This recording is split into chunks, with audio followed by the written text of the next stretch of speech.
Yeah, yeah, yeah. Oh, Deus enviou seu filho amado para salvar e perdoar. Na cruz morreu por meus pecados, mas ressuscitou e vivo com o Pai está. Porque Ele vive, eu posso crer no amanhã. Porque me vive, temor não há. Mas eu bem sei que a minha vida Está nas mãos do meu Jesus, que vivo está.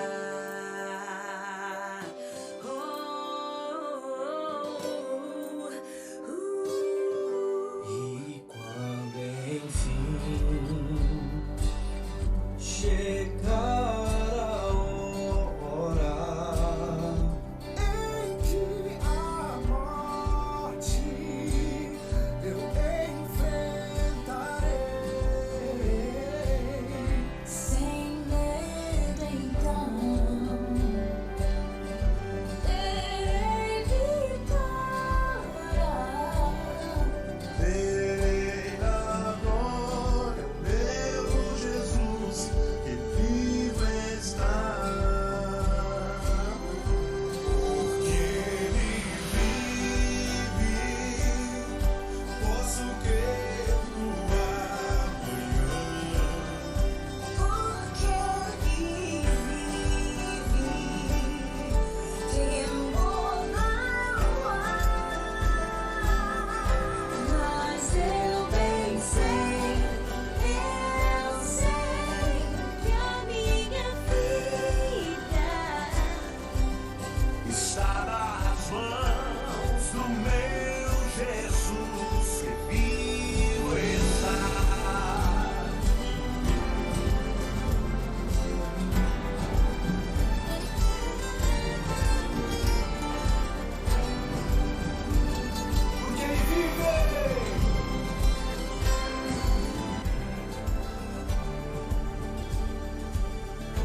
Porque Ele vive, posso crer no amanhã. Porque Ele vive, temor não há. Mas eu bem sei que a minha vida está nas mãos do meu Jesus, que vivo está. Porque Ele vive, posso crer no amanhã. porque Ele vive, temor não há. Mas eu bem sei Que a minha vida está nas mãos do meu Jesus, que vivo está.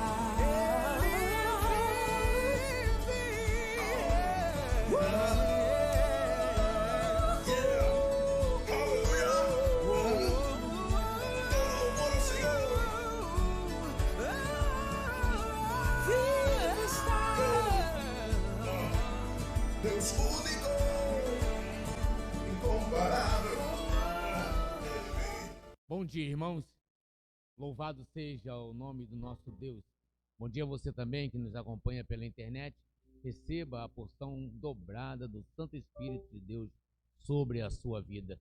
Vamos orar e agradecer a Deus pela escola dominical e pelo dia que nós vamos passar aqui para louvar e engrandecer o nome dele. Pai amado, muito obrigado. Obrigado porque deitamos, dormimos e acordamos por causa do teu sustento.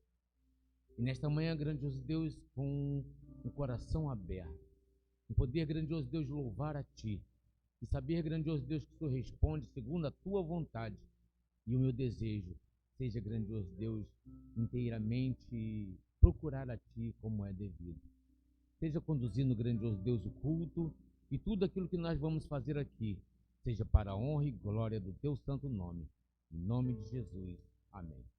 Vamos colocar de pé e louvar ao Senhor com um hino número 7.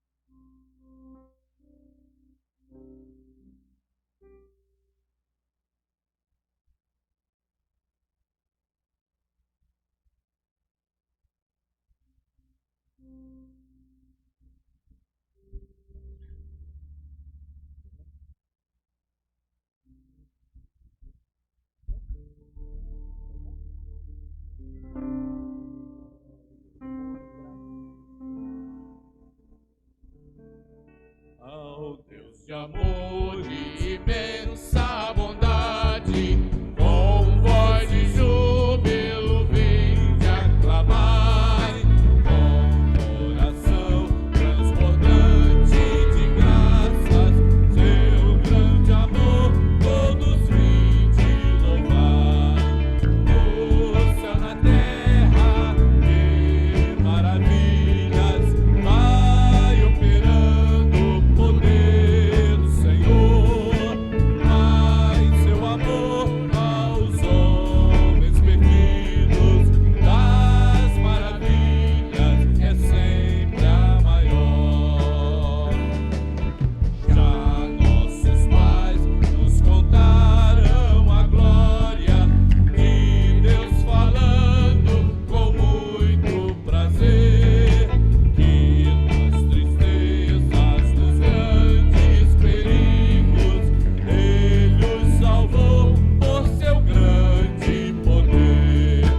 No céu, na terra, que maravilhas vai operando o poder do Senhor. Mas seu amor aos homens perdidos das maravilhas é sempre a maior.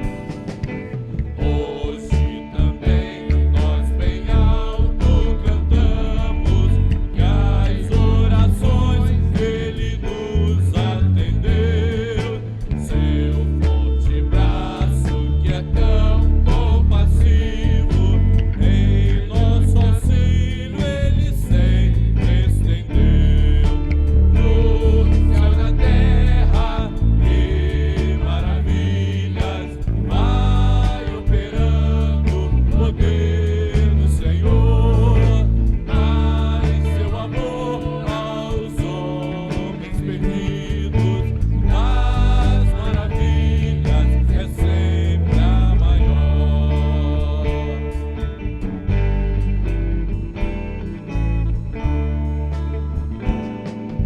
Como até hoje, daqui para sempre, Ele será nosso eterno poder, nosso castelo bem forte e seguro, e nossa fonte de excelso prazer.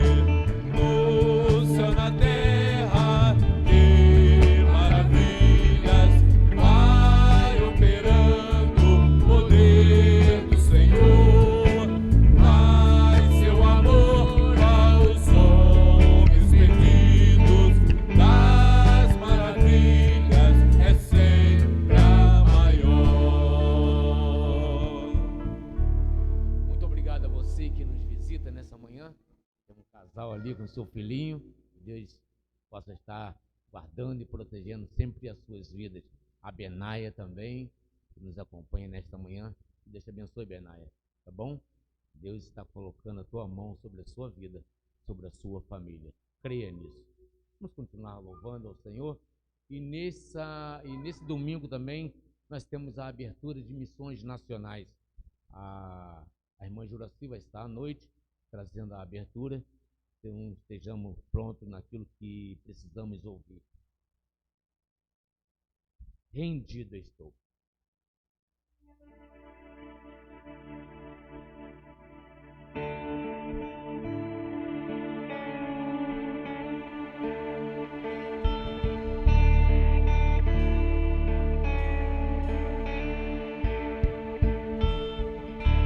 Toma-me, rendido estou, aos pés da cruz me encontrei.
estar nesse momento fazendo o nosso momento de intercessão. Nós temos na nossa coluna de oração a igreja, as famílias da nossa igreja, a família da internet que nos assiste, né? A família pastoral, o Carlos Alberto, a Márcia, a Dilvânia, a Benaia, o seu pai, Marcelo, Maldonado, Valnério, o irmão João, Marcelo, Dirceu, Aidaci, Iraci, Edmeia, Ivonete, Marlene, Deusi, Francisca, Maria Nazaré, Thaisa, bairro de São José, Maricá e as nossas autoridades. Nós vamos estar orando também pela campanha de missões que nós vamos estar dando início também hoje, e também pelo momento aí que nós estaremos votando, né? Então, que nós possamos estar sendo guiados pelo Espírito Santo de Deus também para exercer o nosso dever cívico. Senhor nosso Deus e nosso Pai, muito obrigado, porque Tu tens respondido às nossas orações. Pedimos, Pai, que Tu estejas conosco, nos abençoando em tudo, Pai. E nesse momento nós queremos Te pedir pela coluna de oração. Toma, Senhor, essas pessoas que foram citadas aqui. Senhor, toma a vida da Benai em Tuas mãos, Pai. Cuida, Senhor, dos seus sentimentos, da sua mente, do seu coraçãozinho. Não permita, Pai, que ela se sinta desamparada, mas que a presença do Teu Espírito Santo esteja sobre a vida dela, Pai. E que ela possa, Senhor, se entregar totalmente a Ti, que Tu possa fazer uma obra na vida dela, Senhor, e que ela possa, Senhor, ser um exemplo de bênçãos na vida das pessoas, e que ela possa receber as bênçãos que vêm do Senhor sobre a sua vida e sobre a vida do seu papai. Pai, nós Te pedimos, Pai, que Tu estejas nos orientando no momento da votação. Senhor, que Tu possa, Senhor, estar nos ajudando a escolher, Senhor, aqueles que vão dirigir o nosso país. Pai, dá-nos, Senhor, a compreensão necessária para agirmos segundo a Tua vontade. Pai, abençoe todos os nomes que foram citados, Pai, aqui na coluna de oração, e que Tu possa ter misericórdia de cada um deles, no nome de Jesus. Amém. Você trouxe o seu dízimo, a sua oferta, dedique ao Senhor todos os seus bens, primeiramente a sua vida.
Nós vamos estar passando a reflexão da palavra de Deus e o tema é: Eu tenho um Deus que cuida de mim. Bom, esse tema é um tema particular para cada irmão, para todo aquele que confia em Deus. É claro que Ele não cuida de mim, que estou pregando, mas cuida de todos nós, né? Esse é um tema para cada coração. A mensagem, ela é para todos nós. Então você pode pegar essa mensagem e usar como propriedade sua. Deus está falando ao seu coração nessa manhã.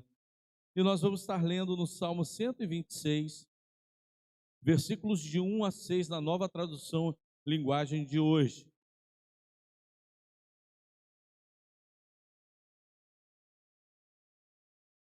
Quando o Senhor Deus nos trouxe de volta para Jerusalém, parecia que estávamos sonhando. Como rimos e cantamos de alegria. Então as outras nações disseram: O Senhor fez grandes coisas por eles. De fato, o Senhor fez grandes coisas por nós e por isso estamos alegres.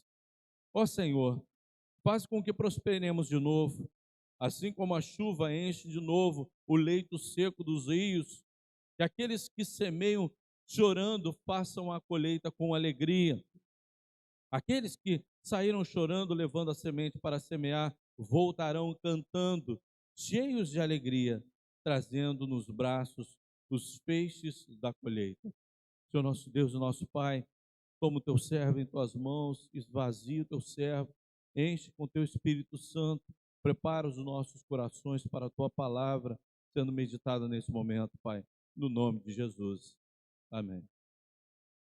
Irmãos, quando nós vemos o contexto que é relembrado nesse salmo, que aqui é uma lembrança de algo que aconteceu na saída do cativeiro babilônico, de volta a Jerusalém, de volta a Judá, o povo liberto do cativeiro. Nós vamos entender algumas coisas que estavam acontecendo ali. Primeiro, o povo não acreditava no fim do cativeiro. Os profetas estavam profetizando esse fim do cativeiro. Nós vemos a profecia, Daniel lendo a profecia de Jeremias a respeito do fim do cativeiro, mas eles não acreditavam nisso, porque eles não viam como isso poderia acontecer.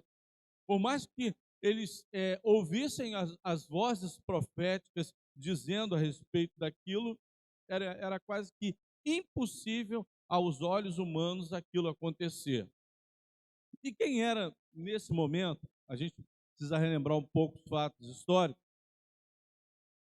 Anteriormente, quem trouxe para o cativeiro o povo de Israel, para a Babilônia, foi Nabucodonosor. E logo depois veio uma sequência de reinos ali, até chegar o momento do domínio Meda e Persa. Então Ciro era o rei dessa época, da libertação do cativeiro. Tanto que foi Ciro aquele que foi separado por Deus para decretar a volta do povo de Israel à sua nação. Então, era esse o contexto ali, naquele momento de libertação. Bom, o tema, ele diz: Eu tenho um Deus que cuida de mim. E quando a gente fala desse contexto histórico, a gente vê que o povo, ele precisava de algumas coisas para ser liberto, precisava de algumas ações que viessem de uma outra forma a libertar o seu povo. Não, ele precisava de suficiência de Deus. Nós não podemos buscar em outro lugar a não ser em Deus. Amém?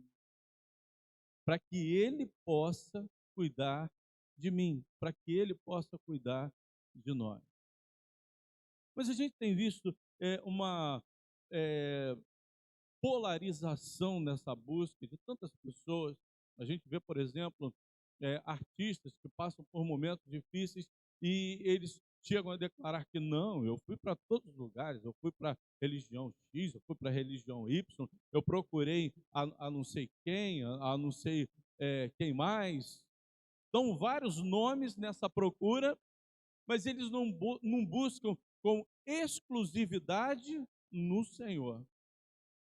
Olha, cuidei de uma senhora chamada Dona Marlene, no meu primeiro ministério, à frente de uma congregação. Essa senhora tinha um câncer muito agressivo na coluna. E certa vez, uma pessoa conhecida da família dela virou e falou assim: mãe, a gente precisa ir na igreja X, porque na igreja X, falando de igreja X, a senhora vai ser curada. E aquela senhora que não tinha tanto amadurecimento cristão, não tinha tanto conhecimento assim da palavra, porque quando ela aceitou a Cristo como Salvador, ela já estava sendo afligida por esse câncer. Então, todo o processo de ensino, todo o discipulado que fazia na casa dela, ela não teve a possibilidade de ir numa escola bíblica dominical, ela não teve possibilidade de ir aos cultos da noite, de manhã, da quarta-feira, de um estudo, ela não teve nenhuma possibilidade de amadurecer no conhecimento da palavra, no ensinamento de Deus. Mas ela, com amadurecimento, ela virou para essa pessoa e falou assim: em que vai ser diferente eu estar na minha igreja, na congregação onde eu estou, a diferença de eu ir para outra igreja? Eu sei que não é na igreja que tem o poder. Eu sei que é no Senhor que há o poder. E se Ele quiser me curar, Ele vai me curar aqui na cama, Ele vai me curar na igreja, Ele vai me curar onde Ele quiser me curar. E eu ainda fui mais longe, mas a irmã crê em Deus por causa da cura, porque quando a pessoa vai, né, a Cristo como Salvador, muitas vezes ela é levada por uma necessidade. Pode acontecer também, isso é fato. Nós procuramos a Deus também quando precisamos dele. Graças a Deus, nós vemos a necessidade de Deus e vamos procurá-lo. E é nele que nós vamos encontrar a suficiência para a nossa vida. Não é verdade, irmãos? É nele. É fato. Não é uma barganha que eu faço com Deus, mas é uma necessidade. Graças a Deus eu vou. Mas aí eu vejo que nele há coisas muito mais importantes.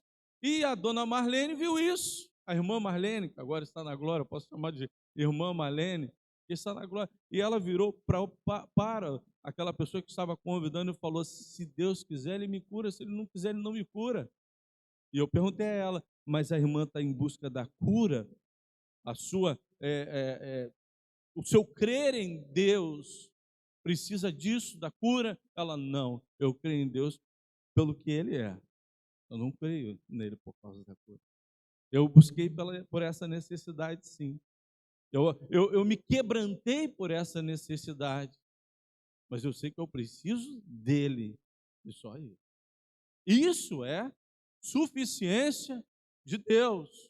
Eu tenho ele na minha vida, ele é o necessário para a minha vida. É claro que ele vai cuidar das minhas necessidades. É claro que ele é soberano em suas decisões. Eu creio nisso.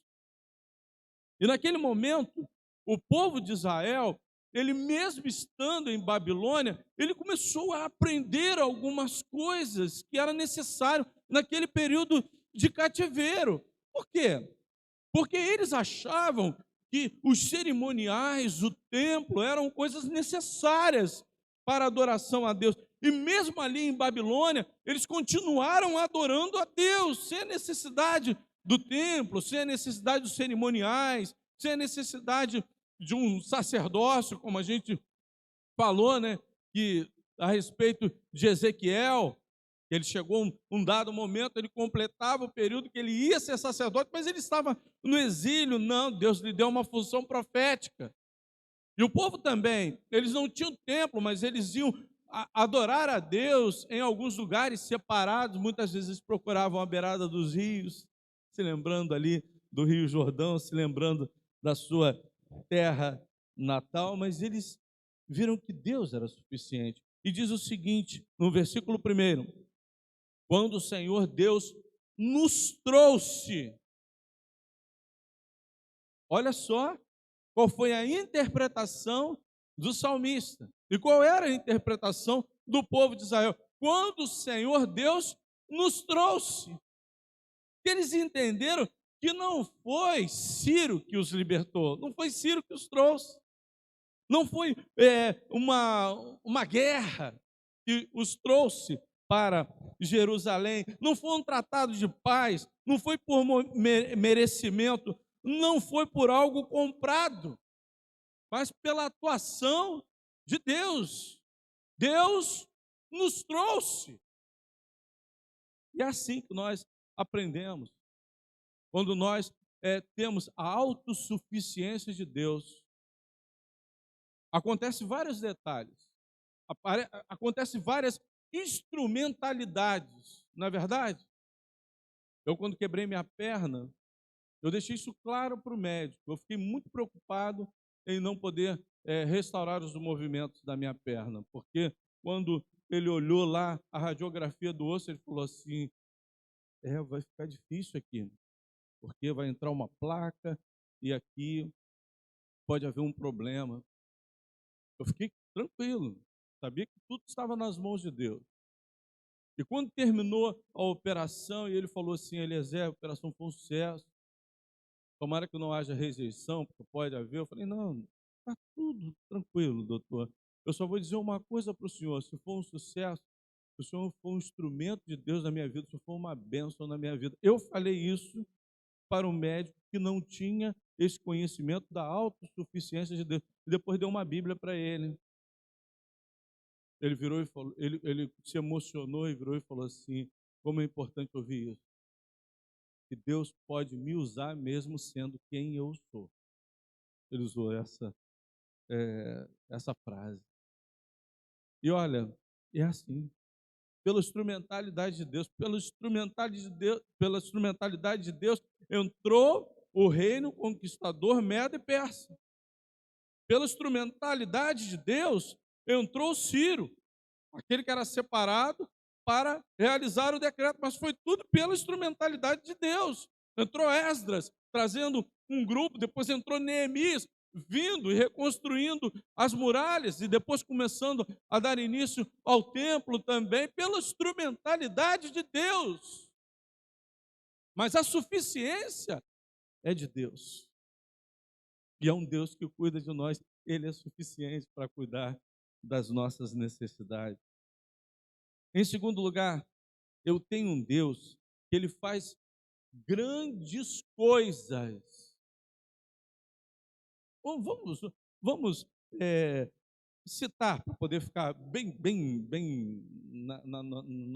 na ponta da língua, bem entrando mesmo dentro do nosso coração, da nossa mente. Eu tenho um Deus que Ele é suficiente. Vamos lá? Eu tenho um Deus que Ele é suficiente. Agora, em segundo lugar, eu tenho um Deus que Ele faz grandes coisas. Vamos lá? Eu tenho um Deus que Ele faz grandes coisas. Grandes.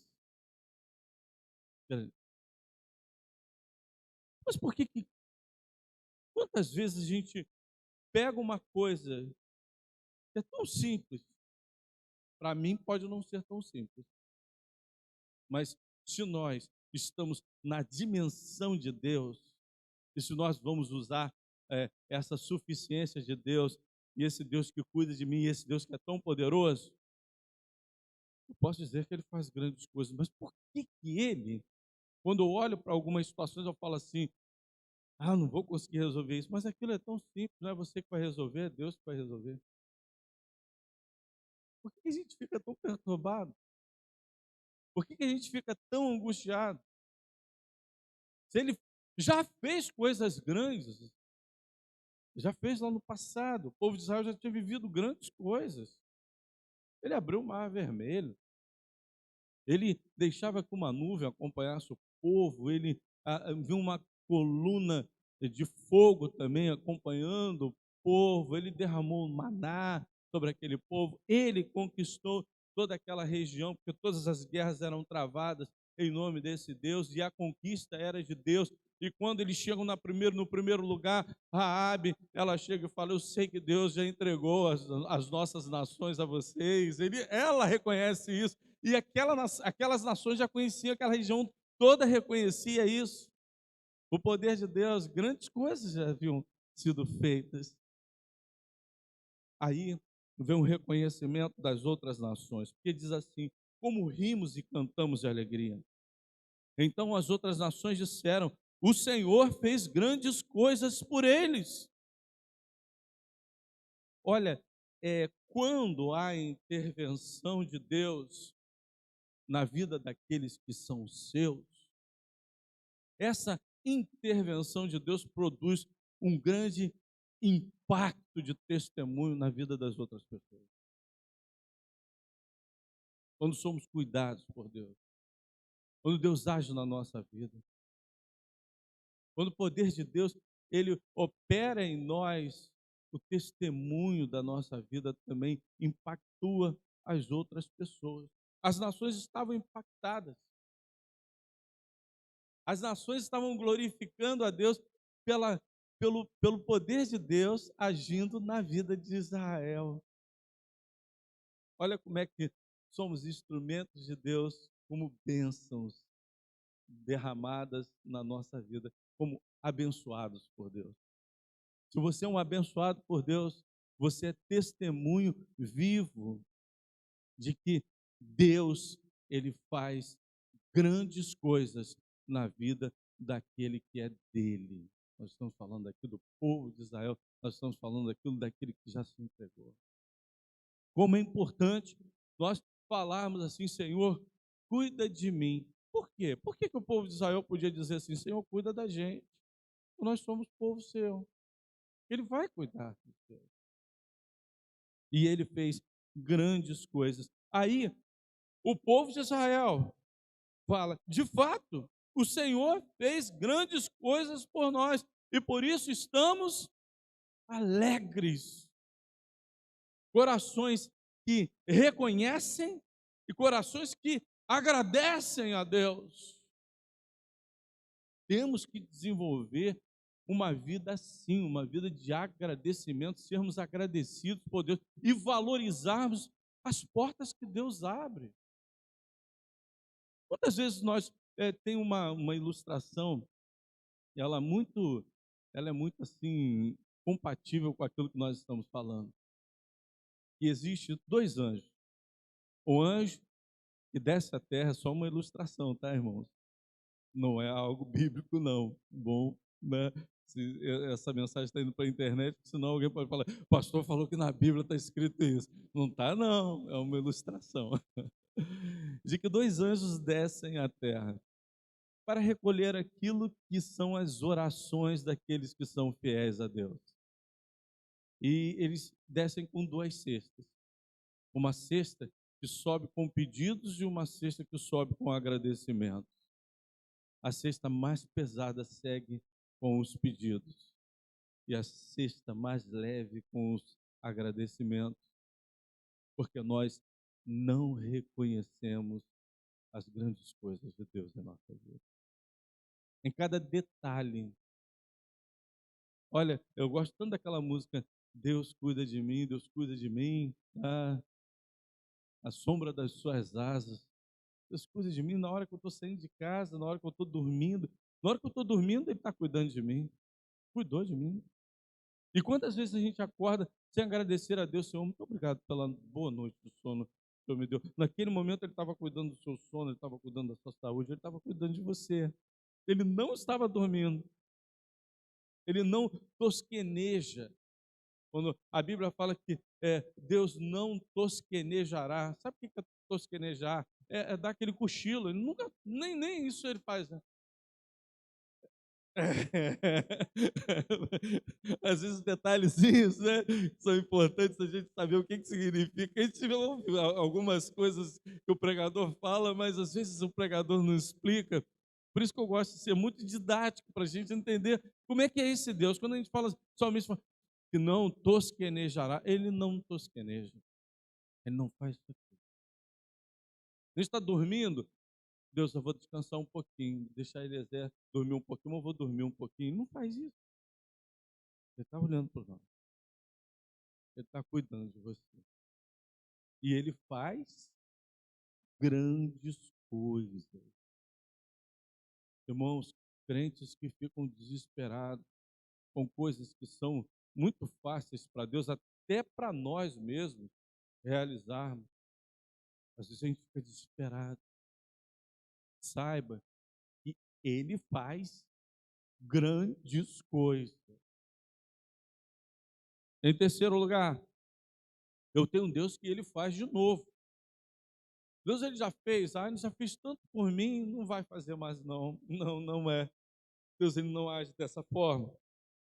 Salmo 126, versículo 4 diz assim: ó Senhor, faze com que prosperemos de novo. Então, há um reconhecimento do salmista. Faze, Senhor, que prosperemos de novo. Quer dizer, a primeira prosperidade que houve em Israel, foi quem que deu? Deus. O salmista fala isso, dessa certeza. Assim como a chuva enche de novo o leito seco dos rios. Eu vou ler aqui na King James atualizada, para poder pegar esse momento do salmista, para os irmãos entenderem o que é isso. 126, versículo 4, King James atualizada. Senhor, traz os nossos cativos de volta, assim como os rios assim como enches o leito dos rios no deserto do Neguebe. Estudando sobre essa região do deserto do Neguebe, é algo muito interessante. O deserto do Neguebe não é um deserto formado por areia, tipo o deserto do Saara. O deserto do Neguebe é um piso batido, uma terra batida, que tem muita dificuldade de produzir por causa das águas. Mas ali há uma vegetação que, quando existe água, aquela vegetação ela floresce novamente. E tem uma época do ano em que as águas são muito volumosas ali em volta do Neguebe, e às vezes chove também nesse deserto do Neguebe, que existem nas estradas algumas placas escritas assim: cuidado com a enchente. Aí as pessoas estão dirigindo no meio do deserto, daqui a pouquinho está escrito assim: cuidado com a enchente. Aquela pessoa que está de fora, que está indo para aquela região visitar, ele deve pensar assim: que piada. É um deserto, cheio de placas aqui dizendo cuidado com a enchente. Mas é porque tem uma época do ano em que realmente há regiões ali que são tomadas pelas águas, rios secos que transbordam. Por quê?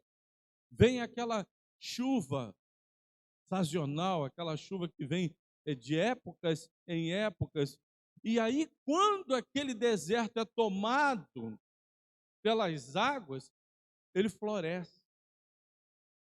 As plantas que estão ali, as raízes que estão ali, elas florescem, e são plantas até raras, plantas do deserto, daquela região.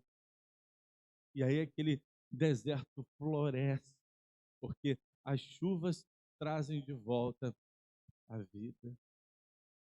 Irmãos, podemos viver tempos secos em nossa vida.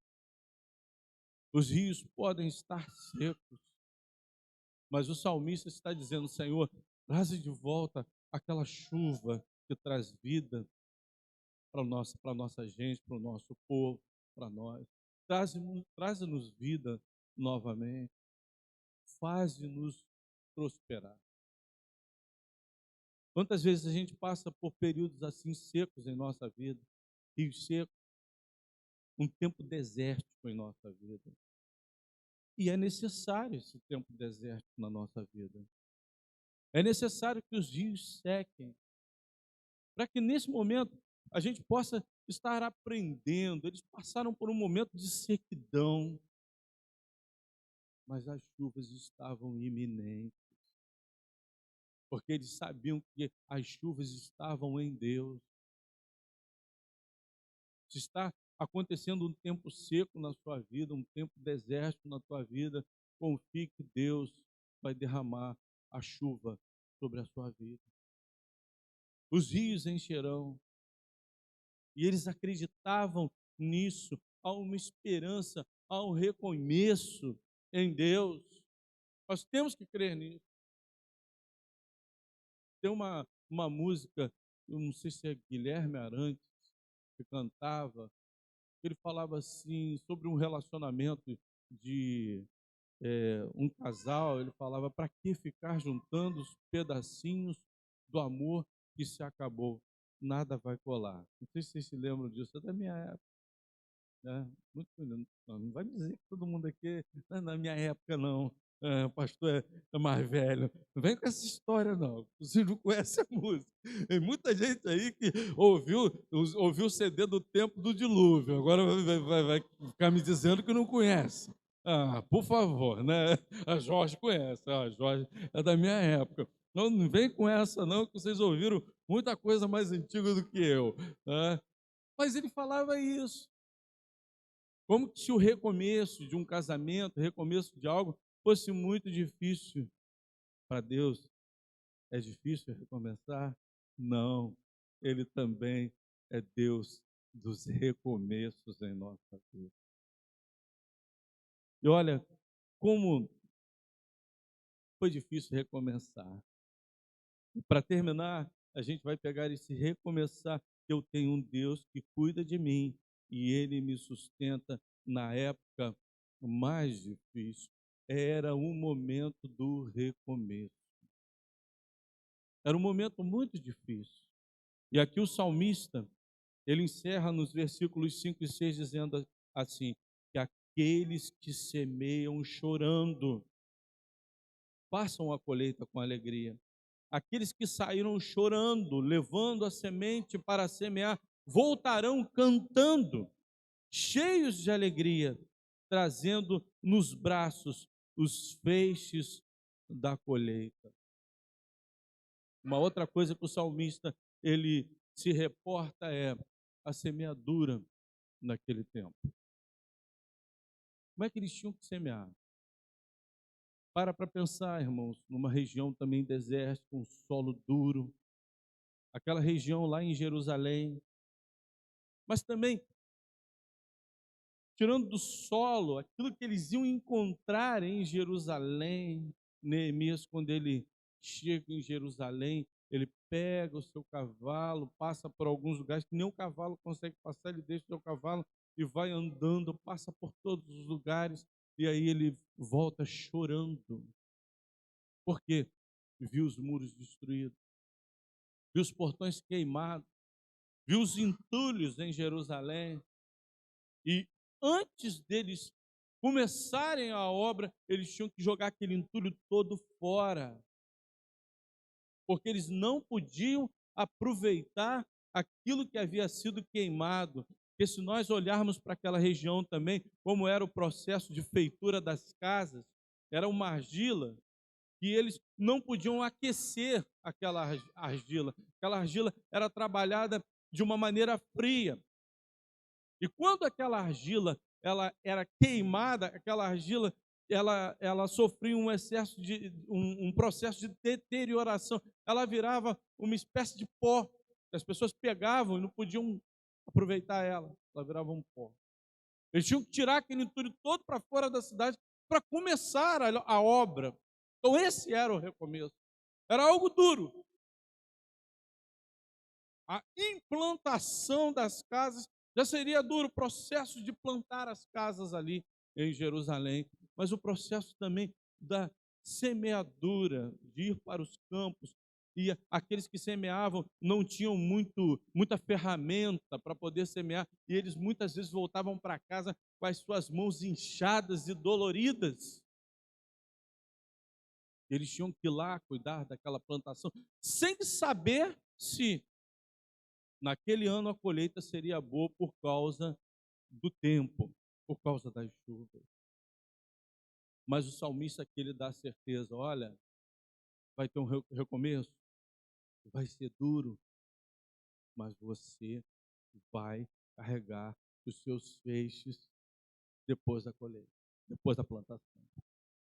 Porque a colheita será no Senhor.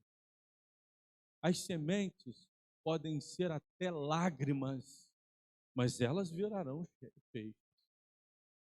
Olha, se você está chorando, se você passa por um momento difícil, plante as suas sementes no Senhor. Você colherá os seus feixes da vitória. Pode acreditar nisso. Nas épocas mais difíceis, pode plantar as suas sementes no Senhor. Feixes de vitória virão na sua vida. Não desanime. Olha, para que ficar juntando os pedacinhos? Deus junta os pedacinhos. Deus cola. De uma maneira tal, fica melhor do que no início. Ele sempre pega momentos mais difíceis, mais complicados, um vinho de má qualidade, mas aí quando ele atua, Jesus Cristo fez o quê? Transformou aquela água em vinho, o vinho era de melhor qualidade. Coisas melhores estão por vir. Creia nisso. Traga os seus feixes plantados com a semente que você tem de lágrimas no Senhor. Que Deus nos abençoe. Amém. Nós vamos estar louvando a Deus com mais 2 cânticos. Logo após nós estaremos encerrando o culto dessa manhã. Plano perfeito. Vamos ficar de pé para louvarmos ao nosso Deus.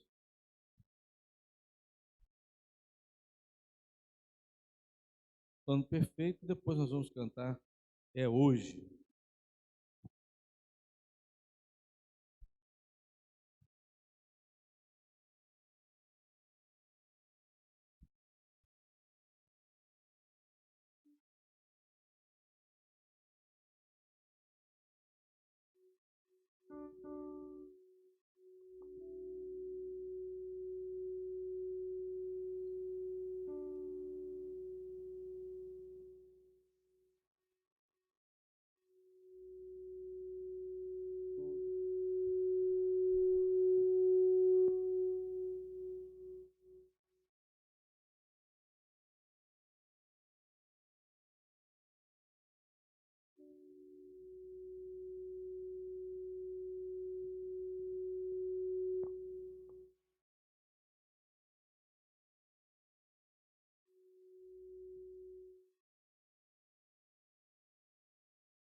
trouxe salvação para a sua vida.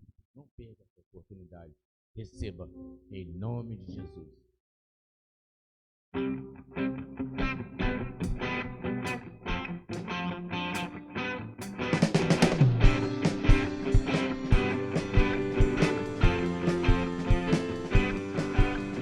Me alegrar, vou celebrar aquilo que Deus vai fazer. Vou confessar e me alegrar aquilo que Ele prometeu. Abençoar a minha história e dando o seu favor. Chegou agora a minha hora, meu nome Deus amou. Vou me alegrar, vou celebrar aquilo que Deus vai fazer. Vou confessar e me alegrar aquilo que Ele prometeu. Abençoar a minha história e dando o seu favor. Chegou agora a minha hora, meu nome Deus amou. É hoje. É hoje. É hoje, é hoje, é hoje. O que Deus tem pra mim, o que Ele vai fazer, é hoje.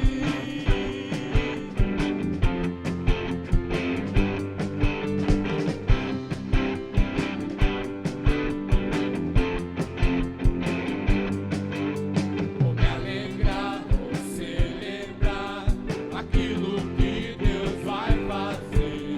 Vou confessar e me apegar naquilo que Ele prometeu. Abençoar a minha história e dando o seu favor. Chegou agora a minha hora, meu nome Deus amou. É hoje, é hoje, é hoje, é hoje. O que Deus tem pra mim e o que Ele vai fazer é hoje, é hoje, é hoje.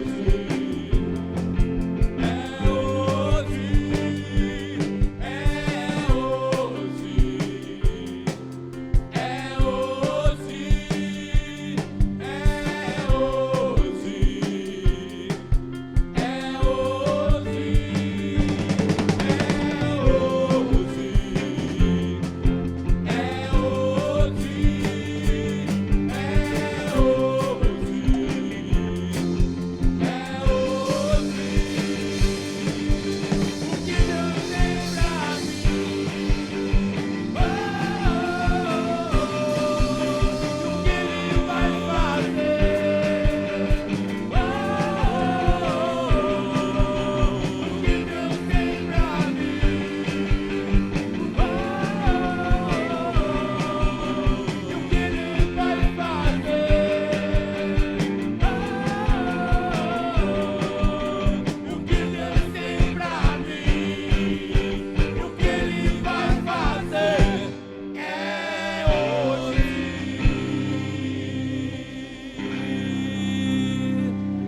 Amém.